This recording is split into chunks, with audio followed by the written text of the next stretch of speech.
Daf Yomi, Tractate Bava Metzia, page 93b, part 2, with the Mishnah, Zev Echad, Eina Ones, Shnei Zevim Ones. The Mishnah says one wolf that approaches a flock and attacks it is not considered a circumstance beyond one's control, as the shepherd can drive it away, but attacked by two wolves is considered a circumstance beyond one's control. Rabbi Yehuda says, at a time of wolf attacks, when many wolves come out of hiding and pounce on animals at every corner, even an attack by one wolf is considered a circumstance beyond one's control.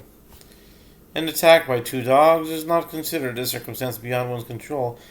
Yadua, the Babylonian, Yadua Habavli. That's interesting.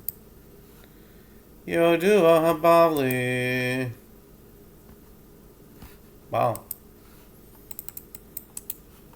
I don't know what the gematria is there. 139.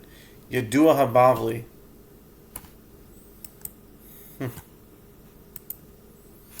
Anyways, let's see here. Yodua Habavli.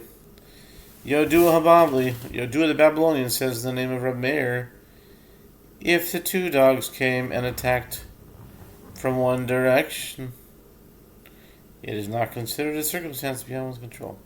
But if they attacked from two directions, this is considered a circumstance beyond one's control, as the shepherd cannot protect his flock from both of them at once.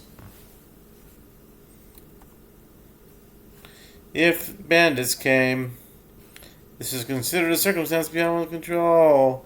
Likewise, with regard to an attack by a lion, a bear, a leopard, a cheetah, and a snake, these are each considered a circumstance beyond one's control. When is an attack by one or above considered beyond his control, which means that a paid bailey is exempt? It is when the dangerous beasts or bandits come of their own accord to the usual grazing spot.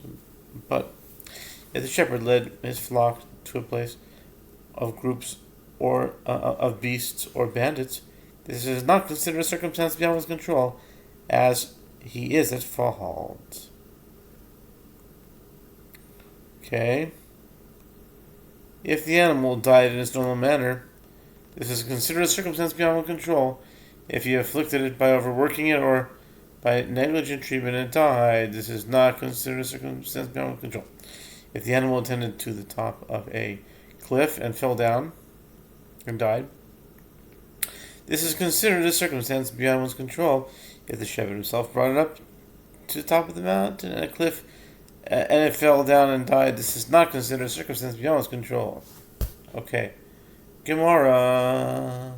The Gemara says, via Tanya, we learn that isn't a ton of Brisa that an attack by one wolf is considered a circumstance beyond one's control?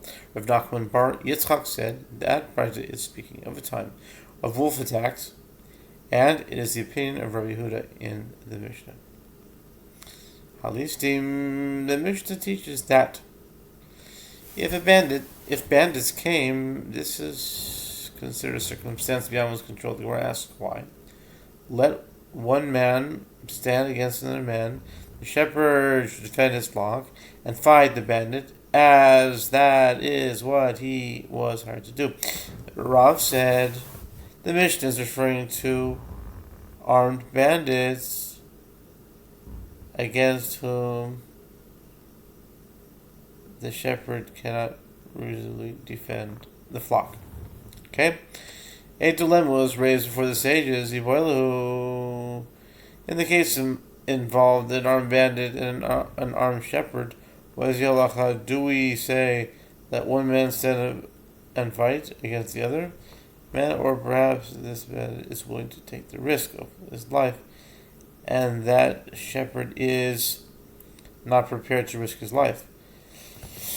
The Gemara answers it stands to reason that this one will this one will risk his life, and that one would not risk his life. Consequently, the shepherd is not held responsible if he refuses to fight for the bandit.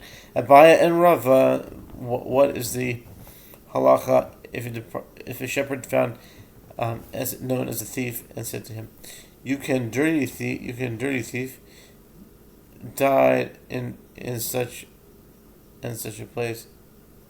We shepherds sit." Okay, that finishes up. That finished up the whole dot. Very good.